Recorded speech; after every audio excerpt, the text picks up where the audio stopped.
morning and welcome to the Daily Echo. It is March 15th, Super Sunday. Hope you're all having a terrific day with your family, a super day with your family. This is family day for us, church day. Today's Echo, I want to talk a little bit about one of the inspirations for the Daily Echo, if you will, and a lot of the studies that I have. I've talked about Dave Blanchard, but I've talked a lot about Og Mandino. So I want to revisit a little bit of Og's life briefly here for a few minutes today. I think those that know Og Mandino understand the incredible man this man was, and all of the things that he's contributed to society. You know, the greatest salesman in the world is just one of the many works that he's done. But many people who don't know Og don't realize the despair that he had found himself in, and at the point of wanting to end his life at a fairly young age. I want to read something here and then discuss it a little bit. This is Og's pivotal moment, and Dave Blanchard writes about this. He says, "As the fiduciary of Og's work, I have reflected often on his pivotal moment of surrender, the starting point for all of his work." So the moment of his surrender is really when it all started. It was a cold winter day in Cleveland, Ohio. The year was 1955. Burdened by the loss of his first wife and daughter due to his alcoholism, Og spent several years traveling the country in his old Ford doing any kind of odd jobs in order to earn enough money for another cheap bottle of wine.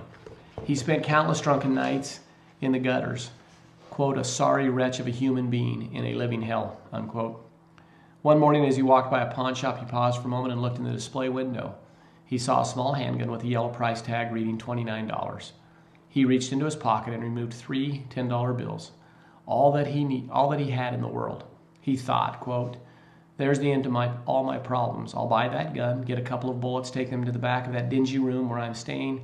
Then I'll put the bullets in the gun, put the gun to my head and pull the trigger, and I'll never have to face that miserable failure in the mirror ever again." The snow began to fall. It was cold and windy for some reason. Og didn't even know at the time. He turned away from the window and began to walk. He didn't stop until he reached the public library. There he wandered among the thousands of books, searching for answers to his plaguing questions.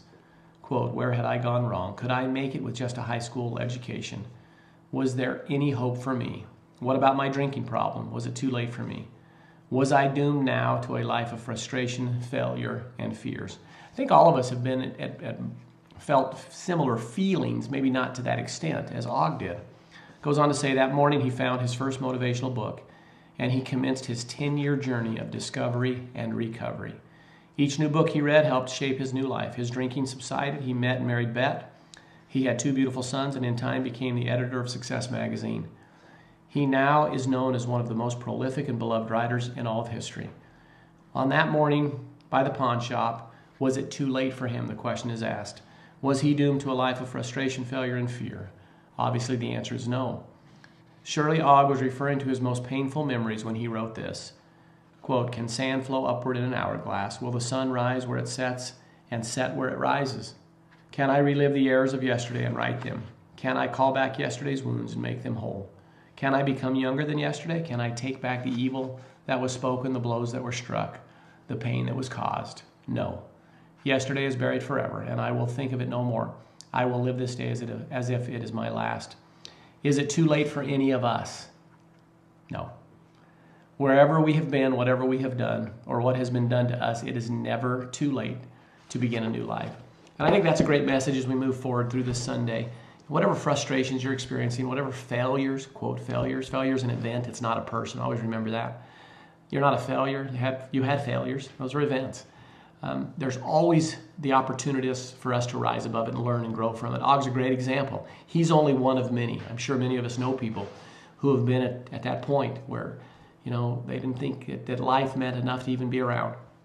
Hold your head up high, get excited, because just like Og, couldn't be much worse. He rose above it and inspired millions of people. Have a super Sunday. As always, thanks for taking time to watch the Daily Echo.